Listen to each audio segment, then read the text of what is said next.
We spend a lot of time talking about routines, calendars, morning pages, word count goals. But here's the truth: you don't become a writer by wanting to be one. You become the writer you practice being. And that distinction changes everything. Hello, fiction babes and storytellers. Welcome to Habits of a Writer, the podcast where we talk about the good habits that lead to a finished manuscript. I'm your host, Portia Vet, novelist, indie author of 2 novels, and currently editing the next one. Today, we're not talking about productivity. We're talking about identity. A lot of people say, I want to be a writer, but wanting is not the same thing as practicing. Your writer's identity is not discovered, it's constructed, and it's constructed through repetition.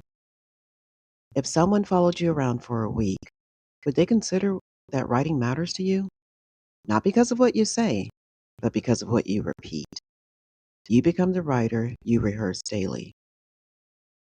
You've heard me talk about my writing setup: the candle, the jazz music, the overhead light, the gray notebook with the sticky notes. It might look aesthetic, but it's not about aesthetic. It's about signaling. Every time I light that candle, I'm telling my brain, this is who we are right now. Athletes do this before games. Even musicians do it before concerts. Ritual prepares identity. When you repeat a behavior long enough, your brain stops asking, should I? And starts saying, this is what we do. That's identity formation. Waiting to feel like writing is a trap. Writing isn't a feeling, it's an action. You scribble an idea, you open the laptop, you type one messy paragraph, and then something interesting happens. Motivation follows movement. Right now, I'm motivated to watch season 2 of Paradise because I invested time in season 1. I've got to see what happens next. Writing works the same way. When you invest attention into your story, you become curious. Curiosity becomes momentum. Momentum becomes identity. You become someone who finishes things. This week in church, we were reminded that Steve Jobs announced the iPhone on January 9th, 2007. Since then, our attention has been divided. But here's what that means for writers. If your attention is scattered, your identity will be scattered. You cannot build a writer's identity in fragments. If writing only happens when nothing else is calling you, then writing will always lose.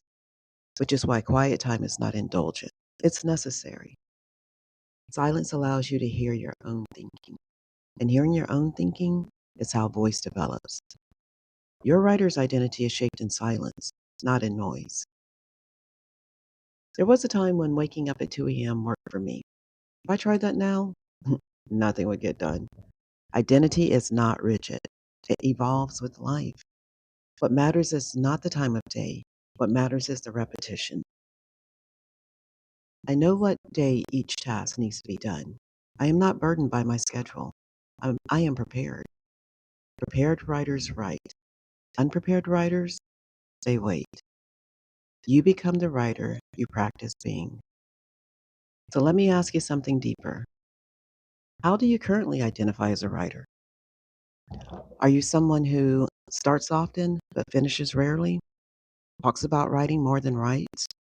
Waits for inspiration? Or are you someone who protects time, revises when it's uncomfortable, shows up even when it's inconvenient? Because identity is not aspiration, it's evidence.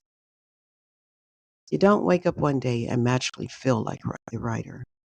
You look back and realize you practiced long enough that it became true. So this week, choose the version of the writer you want to become and practice being them. Not loudly, not performatively, not for applause, but consistently. Because you don't become a writer by wanting it. You become the writer you practice being. Hey, if you're new here and looking for tips on writing, building sustainable habits, and finishing your manuscript, I'm so glad we found each other. I'll be here every Tuesday with a new episode. And if today's episode encouraged you, share it with another writer friend who needs it.